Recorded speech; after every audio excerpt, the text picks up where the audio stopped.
Жаңа бағдарламаға ресми кірісі бар Қазақстан Республикасының азаматы қатыса алады. Қазір Ұлттық банк 7-20-25 бағдарламасын іске асыру жобасын әзірлеуді қолға алған. Оның нақты механизмі бірінші жарты жылдықтың соңына дейін дайын болады. Әнуар Ботамбековтың сөзінше, әзірге мамандар банктермен өлшем шарттар туралы келісім жүргізіп пысықтауда. Тұрғындар екінші жарты жылдықта 7% несиемен 25 жылға 20% бастапқы жарнамен баспанаға қол жеткізу мүмкіндігіне ие болады. Тұрақты табысы бар адамдарға беріледі. Ол есептелінеді. Бірақ енді табысты қазір процент пайызы төмен болғандықтан бұл жерге жаңа айтып отырмын ғой, 7 миллион тұратын тұрғын үй 50 мың теңгеден аспайды.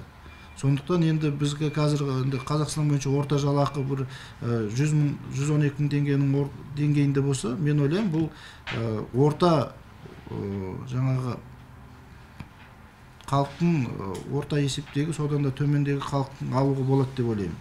Сондай-ақ жаңа жобаға сәйкес бұрынғы ипотекалық несие берудегі кейбір нормалар қайта қаралады. Сөйтіп Ұлттық банк қажетті заңнамалық түзетулерді үкімет қарауына жібереді. Тілшілерді берешек соманы 25 жылға созбай ерте төлеуге мүмкіндік жасалама деген сұрақ мазалады.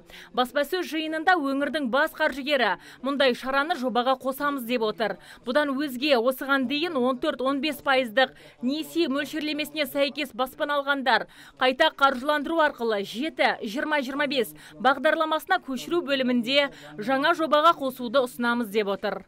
Біз орталық аппаратқа осыны жаңа бағдарламаны жасап жатқан кісілерге хат жазып сұрайық. Осыны бұл бағдарлама әлі бізге де келісімге жаңағы филиал тарапынан әлі жеткен жоқ. Ол жерде қандай талаптар бар, біз әлі көрмейміз. Сондықтан сіздің сұрағыңыз орынды, өте дұрыс.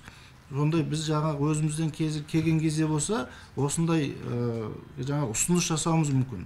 Дұрыс, осындай жаңа қайта қаржыландырып, өзінің үйін жаңа десе, конечно, ол әрине айлық төлемі азаяды, өйткені пайызы төмен. Ол ұсынысты біз айтып көрейік, осындай болсын деп. Ал жеңілдік берілген ипотекалық несиелер толығымен қайтарымды болуға тиіс. Айта кетсек, жуырда Ұлттық банк басқармасы 100%-дық еншілес арнайы компанияны бағдарламаның операторын құру мәселесін қолға алады. Оның капиталы толығымен Ұлттық банктың қаражат есебінен қалыптасады. Бұл капитал аталған компанияға 7-20-25 бағдарламасы аясында ипотекалық кредитті сатып алу рәсімін іске қосып, қаржы нарығынан ақша тарту үшін қажет. Азиза Мадияр, Мұрат Адинаев, ТВК телеарнасының жаңалықтар қызметі.